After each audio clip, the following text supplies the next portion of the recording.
வணக்கம் நேயர்களே. இன்றைய தினம் நமது சந்தைகள் காலையில் ஏறின ஏற்றத்திலிருந்து செகண்ட் ஹாஃப்ல பார்த்தோம்னா எல்லாத்தையும் அப்படியே எரேஸ் பண்ணி கிட்டத்தட்ட ஒரு 21 புள்ளிகள் குறைந்து 24,034 முடிவடைந்தது கொடுப்பதற்குது. அட்வான்சஸ் 741, டிக்ளைன்ஸ் பார்த்தோம்னா 1582. மேலும் நிப்டினுடைய கேஷ் வால்யூம் பார்த்தோம்னா இன்னைக்கு 20.5% குறைந்துள்ளது நேற்றைய தினத்திற்காக.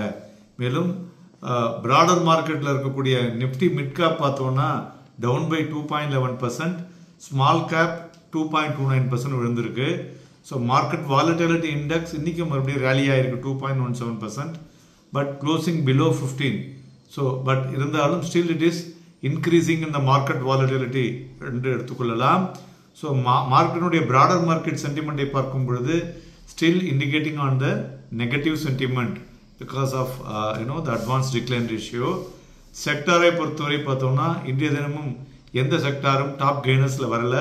ஆனால் மறுபுறம் எனர்ஜி, ஆட்டோ அண்ட் மெட்டல் ஒரு ஹையஸ்ட் ப்ராஃபிட் புக்கிங்ல நல்லாவே விழுந்திருக்கு அப்படின்னு சொல்லலாம். மேலும் இண்டிவிஜுவல் ஸ்டாக்ஸை பொறுத்தவரை இன்றைய தினம் பார்த்தோம்னா எஃப்எம்சிஜியில் Britannia, then JSW Steel, Tech Mahindra, L and T, LTI Mindtree, HCL Technologies, Hindustan Unilever, Adani Enterprises, சிப்லான், விப்ரோ இவையெல்லாம் ஏறிய பங்குகள். இறங்கின பங்குகள்னு பார்த்தோம்னா HDFC life, SBI life, Bharat Petroleum, Shriram Finance, Mahindra and Mahindra, State Bank of India, Bharti Airtel, Coal India, ONGC, Titan இவையெல்லாம் இறங்கிய பங்குகள். மேலும் இன்றைய தினம் முக்கியமாக ஜப்பான் பார்த்தோம்னா நிக்கி கிட்டத்தட்ட ஒரு 10% ஏறி இருக்கு. Because like text book turn around வாங்கல அது மாதிரி. So worst single day decline நேற்றைய தினம்தான் சின்ஸ் 1987 இந்த previous session. So other Asian இண்டெக்ஸஸும் பார்த்தோம்னா இன்னைக்கு ஏறி இருக்கிறது. சென்ட்ரல் பேங்க் என்ன சொல்லியிருக்காங்கனாக்க ஒரு சூத்தன் இன்வெஸ்டர்ஸ் நர்வஸை குறைக்கிறதுக்கு உண்டான வழிமுறைகளை எடுத்திருக்கிறோம் என்று சொல்லியிருக்கிறார்கள். அதுபோல் ஐரோப்பிய பங்கு சந்தைகளும் இன்னைக்கு இன்ச்சு ஹையர்னு சொல்லலாம் இந்த ஏர்லி ட்ரேடில். பட் 6 months லோவை ஹிட் பண்ணிட்டு அதுக்கப்புறம் அது ஏற ஆரம்பிச்சிருக்குன்னு சொல்லலாம். ஸோ பட் ஸ்டில் யூரோப் இந்த நெகட்டிவ் டெரிட்டரிஸும் சொல்லலாம். மெயினாக சந்தைகளில் ஒரு அப்படைட் இல்லை, ஒரு டிரைவும் இல்லை. ஸோ அதனால் இது ஃபர்தர் அண்ட் மூவ் ஹையருக்கு இது ரெண்டும் ரொம்ப முக்கியமான விஷயம் என்று எல்லோருக்குமே நன்கு தெரியும். மேலும் இன்றைய தினம் தங்கம் பார்த்தோம்னா 26 ரூபாய் குறைந்து 69,335, வெள்ளி 208 ரூபாய் குறைந்து 79,390, க்ரூட் ஆயில் 5 ரூபாய் அதிகரித்து 6,151 வணிகமாகிக் கொண்டிருக்கிறது. பிளாக் டீலை பொறுத்தவரை பார்த்தோம்னா Patanjali foods, HDFC bank black deal நடந்துள்ளது. மேலும் டெக்ஸ்டைல் கம்பெனிஸ் எல்லாம் இன்றைய தினம் பங்களாதேஷ் கிரிசிஸ்னால எஸ்கலேட் ஆயிருக்குன்னு சொல்லலாம். ஸோ அதெல்லாம் ஒரு பெட்டர் மூவ்மெண்ட் இன்னைக்கு பார்க்க முடிஞ்சது.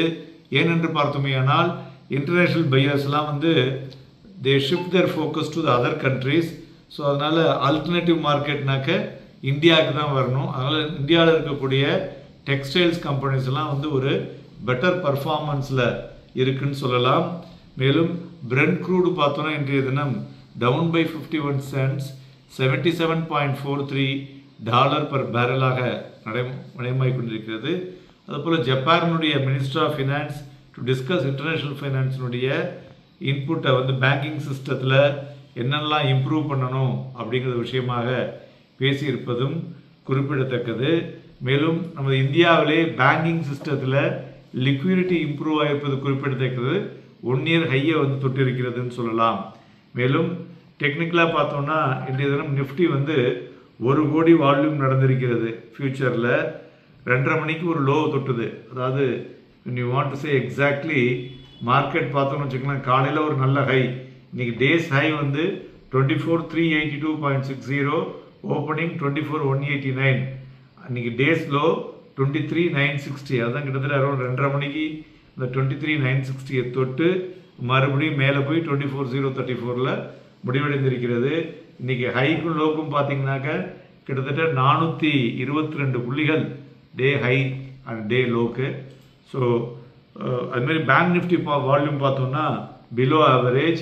நிஃப்டி ஏர்லி கைன்ஸ் எல்லாத்தையும் கொடுத்து நெகட்டிவ்ல முடிஞ்சிருக்குது. ஒரு ஒரு pattern of bearish side black கேண்டில்னு சொல்லுவோம், அது மாதிரி உருவாகி இருக்கிறது. இதுக்கு என்ன அர்த்தம் அப்படின்னு பார்த்தீங்கன்னாக்க, இந்த continuation of the down trend வந்து லெஸ்ஸர் ஸ்பீடில் இருக்கக்கூடும் அப்படிங்கிறது தான் இன்றைய தினம் சந்தைகள் நமக்கு வந்து சொல்றதுன்னு சொல்லலாம். ஸோ அதனால ஒரு மைனஸ் ஒரு 10 பாயிண்ட் 15 பாயிண்ட்லாம் குறையுதில்ல, அதே மாதிரி இருக்கக்கூடும். அதாவது ஒரு பீக் போனாலும் எல்லாமே ரிவர்ஸ் ஆகக்கூடிய வாய்ப்புகள் அடுத்த தினங்களும் இருக்கக்கூடும் என்று எதிர்பார்க்கலாம்.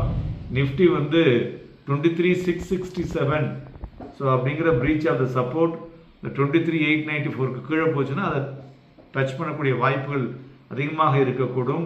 அதுபோல் 24,383 பார்த்தோன்னா இப்போதைக்கு ஒரு ஹையஸ்ட் ரெசிஸ்டன்ஸ் லெவலாக சந்தைகள் இருக்கக்கூடும்.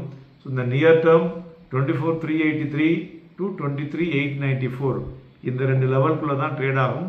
23,894 கீழே விழுந்ததுனால் தென் 23,667, ஏன்னா நாளைய தினம் பேங்க் நிஃப்டியோட வீக்லி க்ளோசிங் இருக்குது. வியாழக்கிழமை அன்னைக்கு RBI monetary policy report plus Nifty ரிப்போர்ட்டும் இருக்குது, வீக்லி ரிப்போர்ட்டும் இருக்குது. ஸோ அதனால் வரக்கூடிய நாட்கள் எல்லாமே ஒரு வாலட்டைல் மிகுந்த நாட்களாக இருக்கக்கூடும். அதனால் வாங்கி விற்பதற்கும் விற்று வாங்குவதற்கும் ஏதுவாக இருக்கக்கூடும். அண்ட் ஏ ப்ராஃபிட்டபிள் டே. நன்றி, வணக்கம்.